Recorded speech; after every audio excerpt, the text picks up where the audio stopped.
আশরাফের ইনক্লুশনটা আমি যদি বলি, this is the fantastic choice to be honest. Ashraful এমন একটা ছেলে, he is a very good thinker, তার ক্যাপ্টেন্সি ওয়াজ ফ্যান্টাস্টিক, এবং সে লাস্ট ডোমেস্টিক ক্রিকেটে অনেক কাজ করেছে যেটা আসলে সব প্লেয়ারদের অনেক হেল্প হবে। ভেরি টেকনিক্যাল ইস্যু সে পিক করতে পারে, এক্সিকিউশন কীভাবে করবে সেই জিনিসটাও সে সমাধান দিতে পারে, এবং সবার সাথে খুব ভালো সম্পর্ক।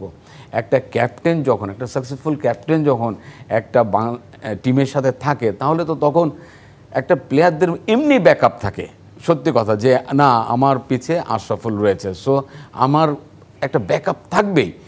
রিনাউন একজন প্লেয়ার, রিনাউন ক্যাপ্টেন এবং রিনাউন কোচও এখন আমি বলবো। সো আমার কাছে মনে হয় এই ইনক্লুশনটা একটা খুবই ভালো একটা ইনক্লুশন, আমি সাপোর্ট করি 100 থেকে 110%।